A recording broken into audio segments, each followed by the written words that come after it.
오늘 아침 신문 시작합니다. 한국의 빨리빨리 문화가 탄핵 정국에도 일조했다는 외신 평가에 관한 기사 먼저 보겠습니다. 네, 서울신문입니다.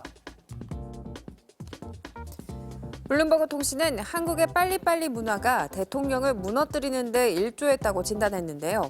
효율성을 중시하고 갈등을 정면 접근하는 방법으로 급속한 산업화를 이룬 한국 문화가 반영된 것이라는 평가입니다. 이번에도 윤 대통령이 계엄령을 선포한 이후 한국인들은 단결에 반발하는데 어떤 시간도 지체하지 않았다고 설명했고요. 블룸버그는 특히 기업이 혁신에 어려움을 겪고 같은 정당이 수십 년간 집권해온 일본과 달리 한국인은 대담한 전환이나 불만을 표출하는 것을 두려워하지 않는다고 평가했습니다. 반면 빨리빨리와 비슷한 의미로 금방 뜨거워지고 금방 식는다는 냄비 근성도 함께 언급됐습니다. 이어서 국민일보입니다. 12.3 내란 사태 이후 주말마다 대통령 탄핵 찬반 집회가 열렸는데요. 참가자들 간의 충돌이나 사고가 없었던 데엔 현장에 투입된 대화경찰관의 역할이 컸다는 분석입니다. 대화경찰관은 2018년 국내에 도입됐는데요. 전엔 집회가 열리면 경찰관이 사복을 입은 채 현장에서 참가자들을 관리했는데 집회 도중에 일어나는 갈등을 줄이고 사고를 예방하는 역할을 강화하자는 취지에서 시작됐습니다. 대화경찰관의 가장 큰 임무는 충돌 방지인데요. 실제로 탄핵 촉구 집회가 열린 여의도에 일부 반대단체가 집결하자 미리 신고한 구역에서만 집회해달라며 설득하기도 했습니다.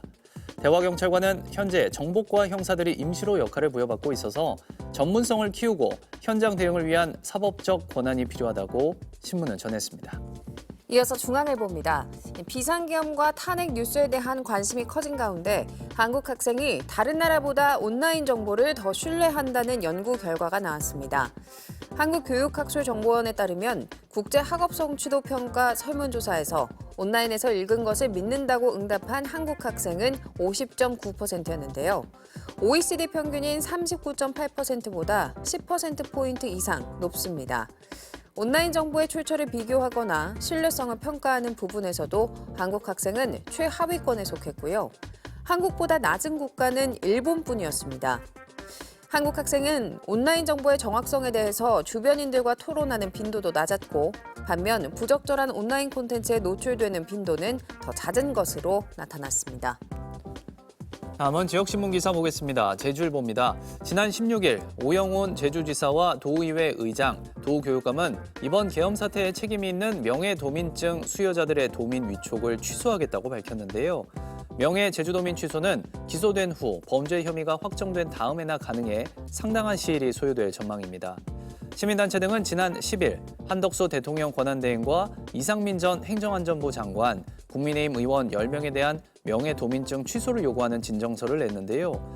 명예도민증은 수요 목적에 반하는 행위를 하면 도의회 동의를 거쳐 도지사가 취소할 수 있지만 제주도 관계자는 명백한 해촉 사유와 근거가 있어야 한다며 신중한 입장이라고 신문은 전했습니다. 끝으로 전북일보입니다. 2021년 전북 전주초에서 한 담임 교사가 수업 중 소란을 피운 학생의 이름을 호랑이 모양의 레드카드 옆에 붙이자 해당 학생의 학부모가 아동학대라며 소송을 제기했는데요.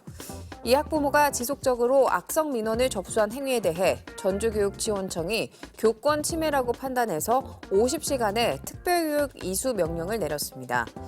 교육청은 해당 학부모가 담임들이 학교를 떠나게 하고 교사들에게 막대한 업무에 지장과 부담을 줬을 뿐만 아니라 학생들의 수업권을 침해한 것이 문제라고 설명했는데요.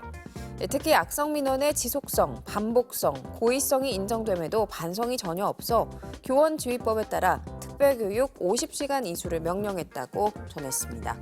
지금까지 오늘 아침 신문이었습니다.